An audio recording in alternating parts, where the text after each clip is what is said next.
الله أكبر.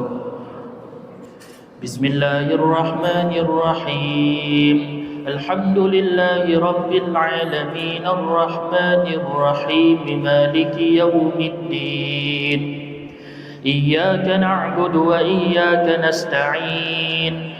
اهدنا الصراط المستقيم صراط الذين أنعمت عليهم غير المغضوب عليهم ولا الضالين.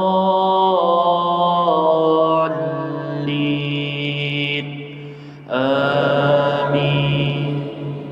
براءة من الله ورسوله إلى الذين عاهدتم من المشركين فسيحوا في الأرض 4 أشهر واعلموا أنكم غير معجز الله وأن الله مخزي الكافرين. وأذان من الله ورسوله إلى الناس يوم الحج الأكبر أن الله بريء من المشركين ورسوله فإن تبتم فهو خير لكم وإن توليتم فاعلموا أنكم غير معجز الله وبشر الذين كفروا بعذاب أليم.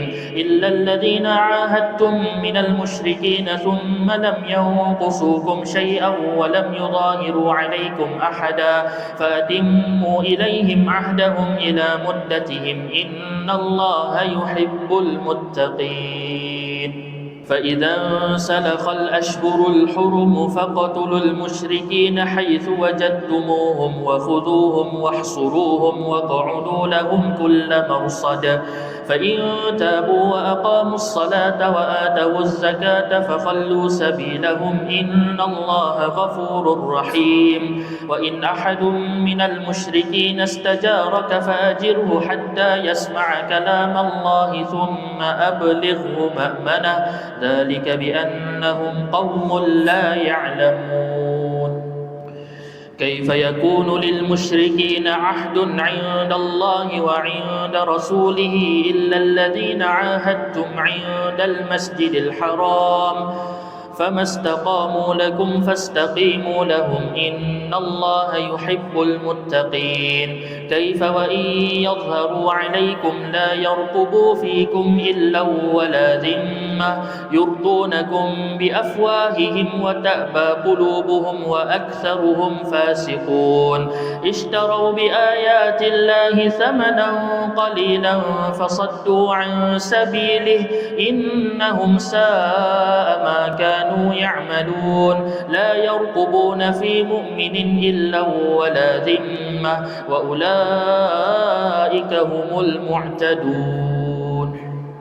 فإن تابوا وأقاموا الصلاة وآتوا الزكاة فإخوانكم في الدين ونفصل الآيات لقوم يعلمون. وإن نكثوا أيمانهم من بعد عهدهم وطعنوا في دينكم فقاتلوا أئمة الكفر إنهم لا أيمان لهم لعلهم ينتهون. ألا تقاتلون قوما نكثوا أيمانهم وهموا بإخراج الرسول وهم بدؤوكم أول مرة أتخشونهم فالله أحق أن تخشوه إن كنتم مؤمنين.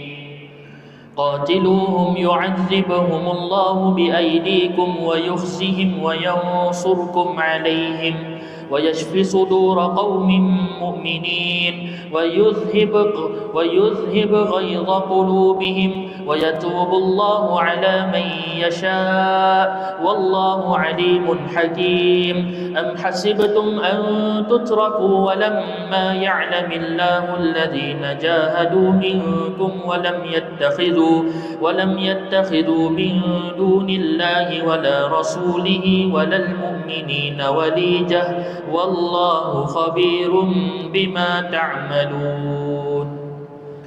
ما كان للمشركين أن يعمروا مساجد الله شاهدين على أنفسهم بالكفر أولئك حبطت أعمالهم وفي النار هم خالدون إنما يعمر مساجد الله من آمن بالله واليوم الآخر وأقام الصلاة وآتى الزكاة ولم يخش إلا الله فعسى أولئك أن يكونوا من المهتدين أجعلتم سقاية الحاج وعمارة المسجد الحرام كمن آمن بالله واليوم الآخر وجاهد في سبيل الله لا يستوون عند الله والله لا يهدي القوم الظالمين الذين آمنوا وهاجروا وجاهدوا في سبيل الله بأموالهم وأنفسهم أعظم درجة عند الله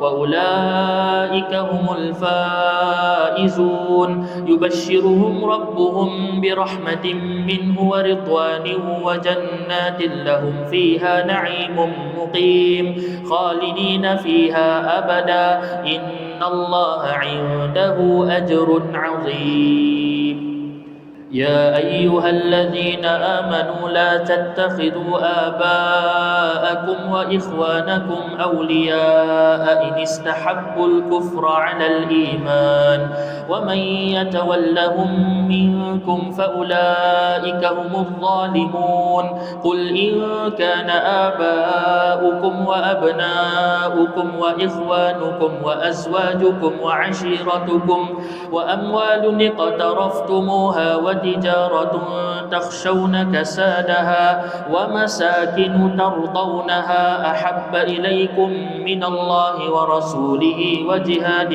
في سبيله فتربصوا حتى يأتي الله بأمره والله لا يهدي القوم الفاسقين